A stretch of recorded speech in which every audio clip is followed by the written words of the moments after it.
Hello and welcome to another Doctor's Assistant 1 video. Today I'm doing a review of, it's the 13th of July 2023, and I'm doing a review of the Doctor Who Doomsday comic from Titan Comics.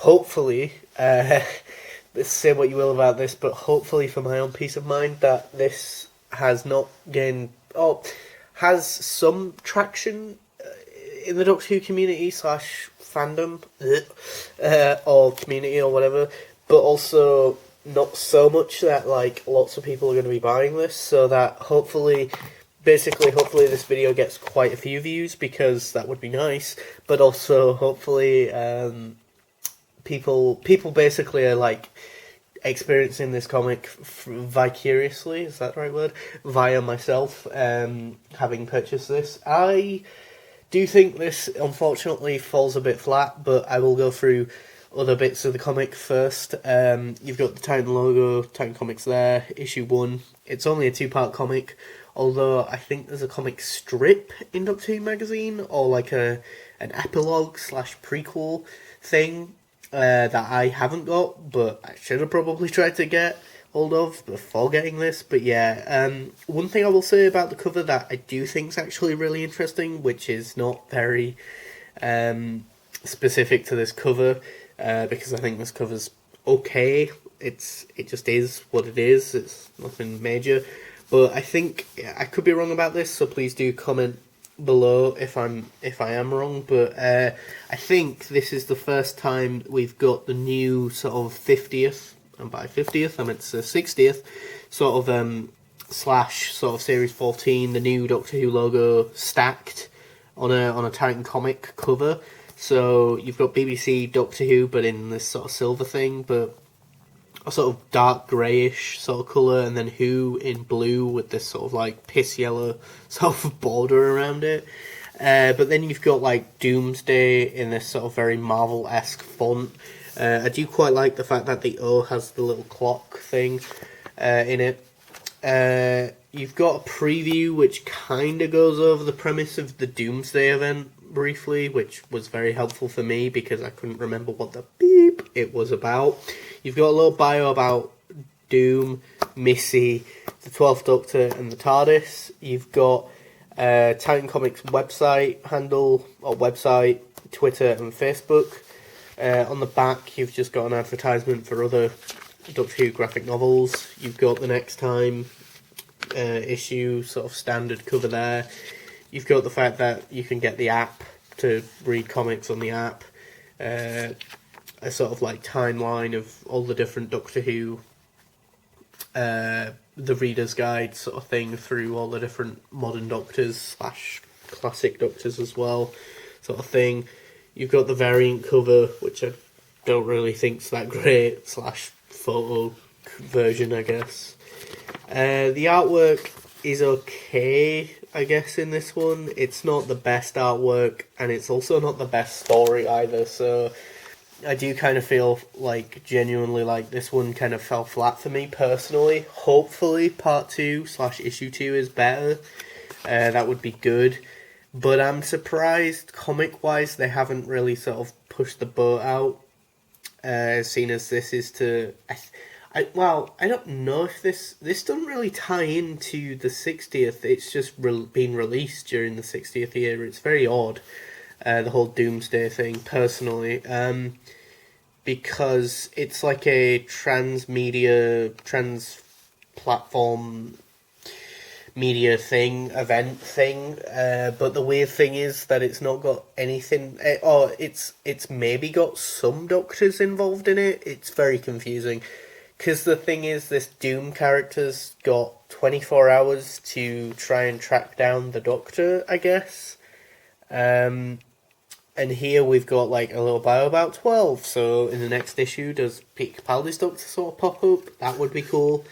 I was kind of expecting that to be the cliffhanger for this episode.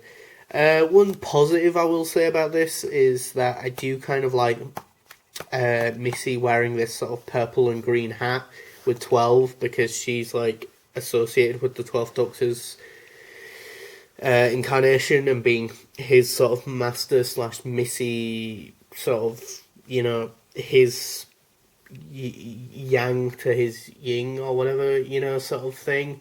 But also, I like it because I'm pretty sure they're probably doing a little Easter egg here to like Romana 2 in Romana 1, even by one of the costumes in one of the Key to Time series episodes. She wears something not too dissimilar to this sort of get up.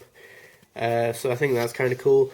Another positive that I'd say is that the the Doom character, she does look like who she's meant to look like, if that makes sense. Let me try and get a better panel. Like, that does look like, I think the actress is called Ruth Medley? No, that's the woman in the wheelchair from the 60th. But she looks like the comedian actress sort of character that she was meant to look, or is in real life. The actress, it looks like a decent drawing of who they're trying to represent. I like the fact that it's based around Stormcage. However, I do kind of feel like this is a bit too soon for a Doctor Who comic to maybe set most of its story in Stormcage, considering that, the last thing that Missy was in, if I'm not mistaken, was that sort of 4-part Master story for the 50th anniversary of the Master, which was based around Stormcage, if you recall. Or heavily based around Stormcage. I also wish that maybe they'd have picked a different master, but then maybe this comic wouldn't be as appealing to the masses, because the thing is as well, I don't mean to be rude, but John Sim, you've only got so many looks for him, like maybe him in a suit as the Prime Minister sort of thing, him destitute as like the sort of hobo skeleton master, and then him as like Razor, and that's about it. And John Sim, again, I don't mean to be rude, hasn't got that a distinguished of a face, all costumes, I guess. So whereas obviously Missy has always had this sort of, I was going to say Nanny McPhee, but sort of Mary Poppins-esque aesthetic, this sort of gothic horror-y sort of Victorian costume and that, which again, I think in contrast to someone like Pete Capaldi's 12th Doctor, who is very sort of evocative of Pertwee and sort of old English gentleman aesthetic in terms of his costume, they work well. But yeah, I think Master-wise, Billy Garrett John from the Review of Death podcast best described Missy as like the sort of David Tennant of Masters, that she is just in everything now at the minute, whether it be books or Big Finish or the Doctor Who comics in this case, she just seems to be the go-to master, which is a shame. I mean, alternatively, further back, you could have had maybe Derek Jacobi's master in this, but then that gets a bit confusing, because then it's technically he wasn't the master because of, being Yana and all that, Professor Yana. Maybe they don't have the legal rights for whatever reason, or the rights to doing Sacha Dhawan's master yet, maybe they're not allowed to sketch his master for whatever reason, which would not really make much sense, considering that Big Finish have got the rights to do a Sacha Dhawan box set now, and technically he's not the current master, not that I'm aware of anyway, unless he pops up in series 14 or maybe even series 15 maybe. Maybe that's another thing, maybe they have to have some sort of time sort of thing happen where they don't let the time settle on the new master being a thing. I do like the gauntlet there, that's kind of cool. She's got this weird monocle thing, I don't know what that is, maybe it's some sort of sci-fi gadget. I mean, the gauntlet kind of looks kind of sci-fi, so that could be cool. I am interested to see where this goes next, mainly because this one was a bit of a, for lack of a better term, damp squib. Damp squib for me personally. I think it can only really get better in issue 2.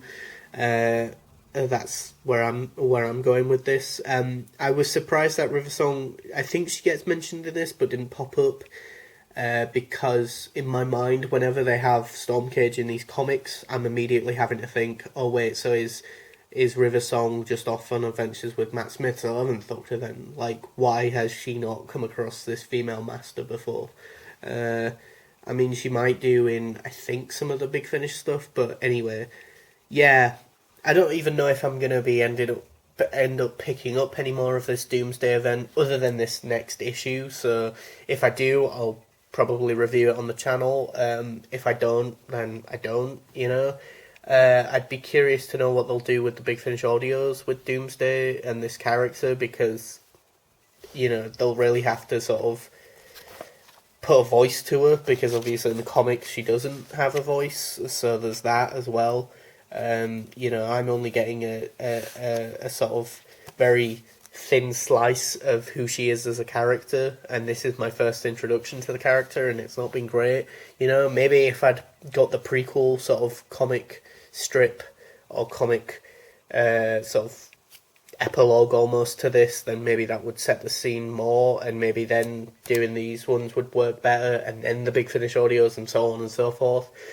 But yeah, I think maybe having more of a already established character would have made more sense in a big transmedia thing, maybe. I think basically what I'm trying to say, to cut a long story short, I think Time Lord Victorious did a much better job of a transmedia sort of thing. It's just a shame that that kind of started and only sort of ended towards the latter end of COVID, but for the most part started during COVID.